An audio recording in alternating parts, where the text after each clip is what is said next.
The Backrooms. Enjoy your stay. Entity number 28. The Spokeslady. She's as cute as a button. Habitat. The Hotel, aka Level 5. Image caption.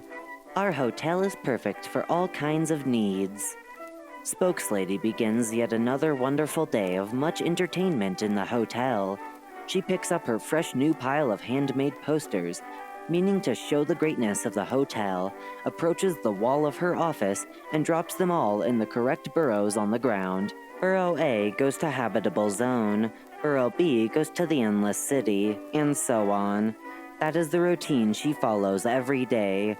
While the posters fall, ready to invite more guests, she thinks of how many new people the staff will welcome in the hotel that day.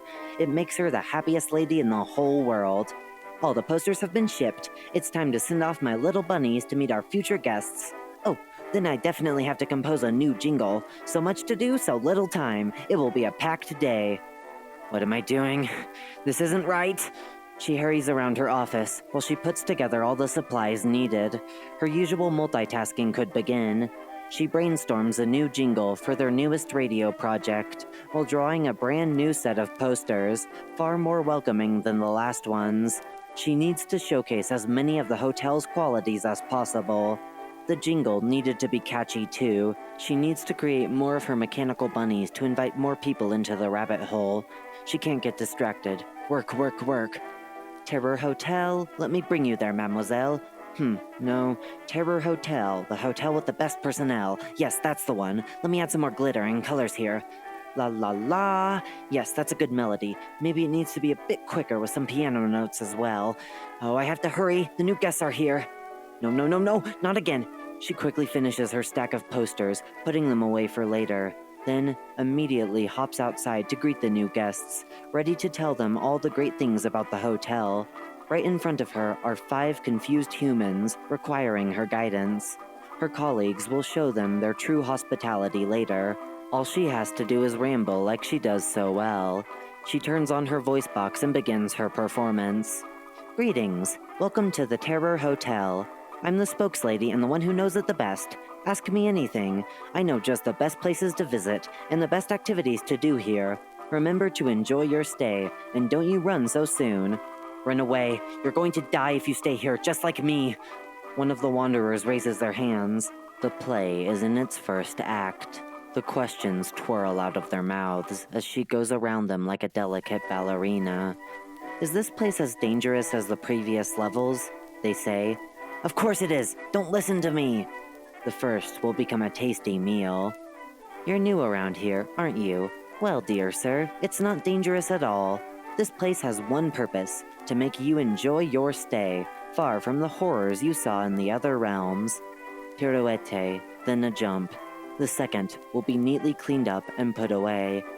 I heard someone say the food is made out of body parts. They feast on all those who die here. Another jump. The third will wander too far and be put right where they need to be. Not at all, my dear lady. Our food is of the best quality. Some people are just ungrateful for what we do for them. How cruel of them to lie in such a way. Turn and spin. The act continues, but it'll end soon. The fourth will stay put and do as told. Join me, my guests. Join me to visit all that is good about the Terror Hotel. See the truth with your own eyes. Why can't I stop? She bowed gleefully and offered her hand. The fifth will become part of their joyful personnel, and she can't help but feel her heart burn with enthusiasm. Won't you take a look to deny your doubts? No! They agree with her like mindless lambs. The act ends just as intended. I guess it would be a great place to stay in, they shout and joyfully rush inside. How happy she is to have brought more guests to the hotel. The others would be proud. They're going to kill all of you! She wants to do this all over again. More guests will come soon, but she never gets tired. By now, some new unfortunate souls are chasing her mechanical bunnies, being lured into the hotel, while others have already been brought there by the posters she sent earlier. Soon, she will be broadcasting the greatness of the hotel throughout the whole Backrooms, each day gathering more clients than the last. Run, rabbit, run, run, run. She thinks of her favorite melody as she makes the walk back to the office. The routine continues. The 5 wanderers are close enough to experience the true comfort of the hotel, and the Spokeslady is ecstatic about it.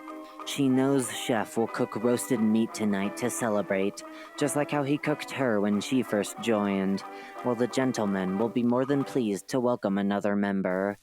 She only joined recently, but she's already so hardworking. It's such a shame her brain is now like splattered, worthless meat, only allowing a fraction of the insights she used to bear.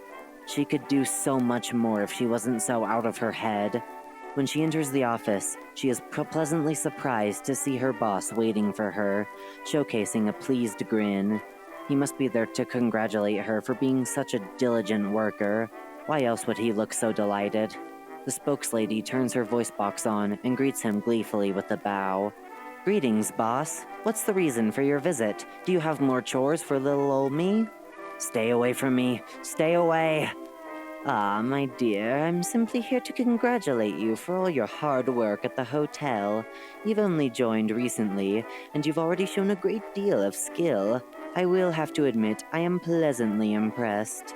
The gentleman lightly invites her to stand close to him, near the desk of her office, with a slow gesture of his hand. The Spokeslady gladly complies, always happy to please the hotel and its owner. You flatter me, boss. I just do my best for this job. I will always be grateful to you for having given me such an opportunity to work in your hotel. Your words move my heart dearly. You destroyed me. How could you have done that? How could you? You liar. You manipulator. We had an agreement. I fulfilled my part. He laughs politely as he places his hand on her small shoulders, his deep green eyes staring right into her.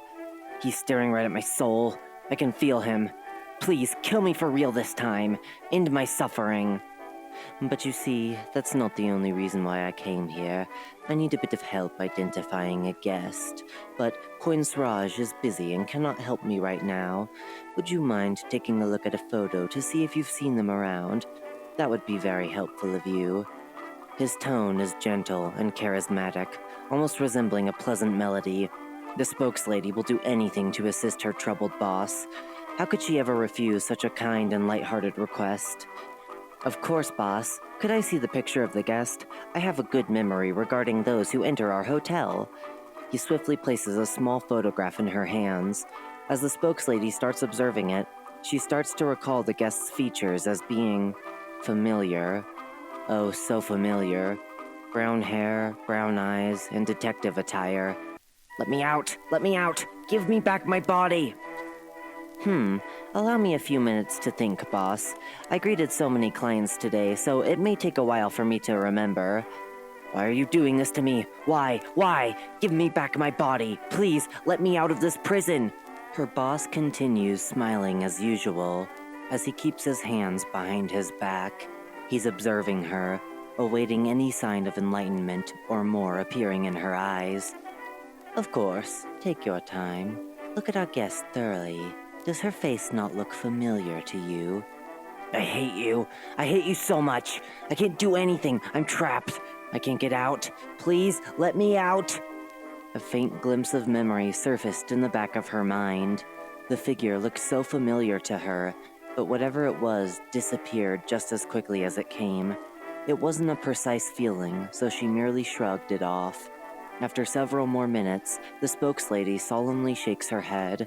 Sometimes, her memory does bad tricks on her and creates non-existent familiarity in her. What a shame. Unfortunately, I have not seen her before, boss. It seems that I must have been busy when she checked in. My deepest apologies. My face, my body, it's all gone. Who am I now? Who am I? That's a shame, my dear, but it's not your fault. It's easy to miss out on certain guests sometimes. I will simply ask the others. Thank you for your time. You are the devil. You are evil incarnate. The gentleman lightly pats her shoulder before leaving through the door, still retaining his usual benevolent expression. The spokeslady joyfully thinks of how he requested her help first there. She is so happy that her boss trusts her so greatly. I am a murderer just like him. Without anything else distracting her, the spokeslady turns on the radio in her office and continues her infinite routine once more. She is the happiest lady in the whole world. What have I done? Do's and don'ts. Do. I should write another song about our boss. Now I remember. Adding to that, I must not forget about our new logo design. I also have to retrieve a stack of papers from concierge. Don't. Think about how the woman in the picture was so familiar. Familiarity is a danger to most. Brown hair, brown eyes. Who even was that? Certainly not me. It wasn't me. Focus on my itchy, pained throat. It's a distraction. Remember. Please, God, kill me.